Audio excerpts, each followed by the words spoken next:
Marcos camp and Duterte camp. Mahirap mag-comment doon. Pareho nating kaibigan yun. Pero, Your advice alam. Nakita nyo naman kung birahin si Vice President Sara. Hindi naman si President Bongo, di ba, yung House of Representatives. Miski naman ikaw, pag palagi kang ginaganon, magagalit ka din. Tigilan na nila yan.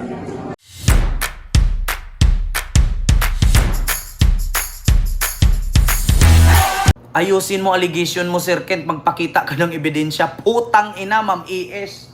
Sinabi na, di ba? Nasa kanya na yung listahan. Ba't hindi pa pinatay? Pero yung mga mahihirap, okay lang. Pag gobernador, congressman, mayor, buhay. So kawawa naman yung mga mahihirap. So dapat pala kailangan kapag ikaw addict, kapag ikaw drug pusher, mag-mayor ka muna para hindi ka patayin. Ganun ba yon? Ha? Kaya nga isa sa rason niya na papasok ang ICC sa Pilipinas eh. Bakit?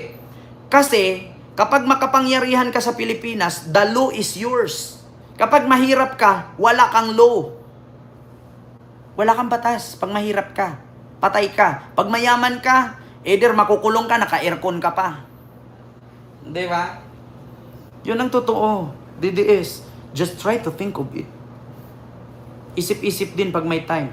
Kapag mahirap, patay. Kapag mayor, congressman, na nagda-drugs, bawal. What the heck? What kind of constitution is this? What kind of country is this? My God. Yan ang sinasabi ko sa inyo eh. Matalino tayo. Pero bakit naging bobo ang DDS pagdating sa ganyan? Diba? So yun lang mga kababayan. Kaya nga sabi ko sa inyo eh, kapag naisabatas ang Death Penalty Act na 11-11 ni Congressman Olaso, mauuna si Digong. Makakaramdam ng firing squad. Mark my word.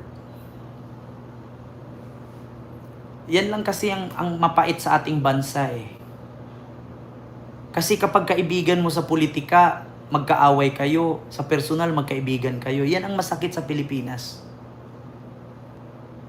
Hindi ko naman sinabi na si BBM ganyan.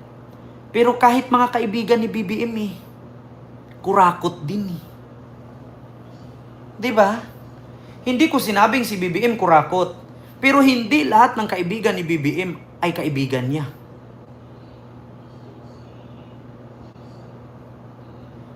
Kaya nga napatalsik ang tatay niya eh. Di ba? Kaya nga napatalsik ang tatay ni BBM noon. Ha? Bakit? May tiwala kasi si Ferdinand Marcos Sr.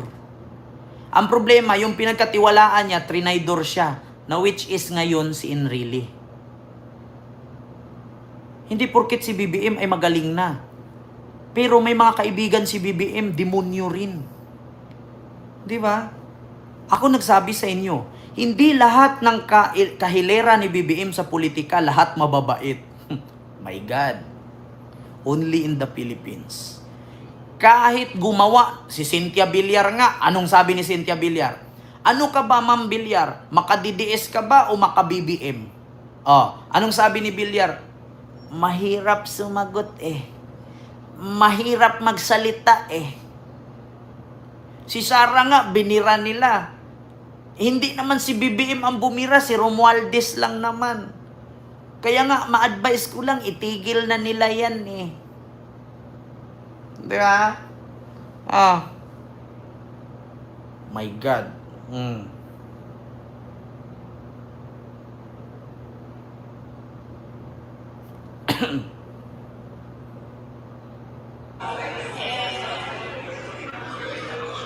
Ito Marcos camp and Duterte camp. Marcos camp or Duterte camp? Oh. Marcos camp and Duterte camp.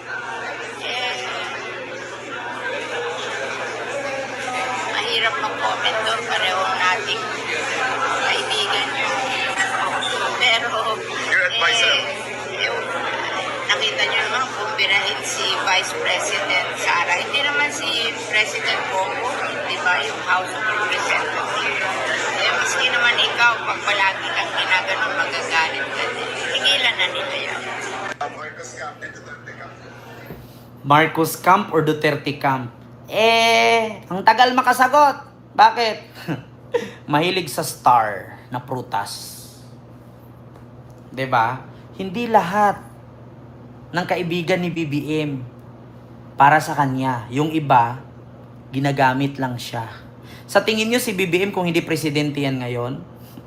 Sa tingin mo kakampi si Bilyar? Para pag i-promote siya ni Duterte, okay siya. Para pag i-promote siya ni BBM, okay siya. Bakit?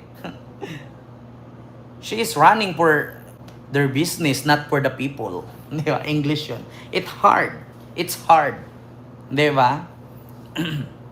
Di ba?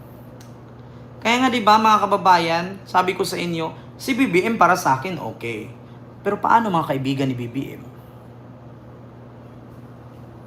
My God. Di ba? Lahat ng sinasabi ko, may pinapakita. Hindi katulad sa kabila, tak, pag-aralan mo na ng 5 oras bago i-live. Ako on the spot.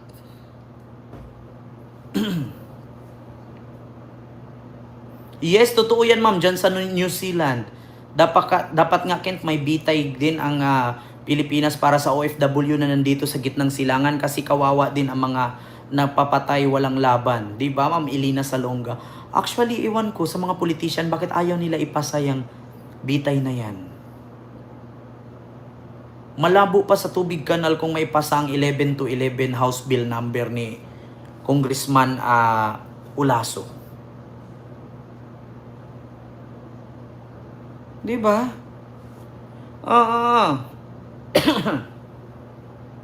So yun lang mga kababayan, hindi ko na po masyadong habaan yung ating live ngayon, no? So ako po'y mag-end ng live. Maraming salamat sa inyong lahat. Dahil sila ang mauuna. Kaya nga Ma'am Banji, kaya ayaw nilang ipasa yung death penalty. Ayaw nilang ipasa kasi sila ang kauna-unahang ma-firing squad.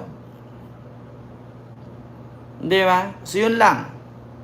Maraming salamat sa inyong lahat mga kababayan. Mag-ingat po kayo palagi. Mapagmatsyag, mapagmasid, at mapagpanuri. Para hindi tayo loko ng mga DDS. And I thank you. See you next live. God first. Thank you. Bye-bye.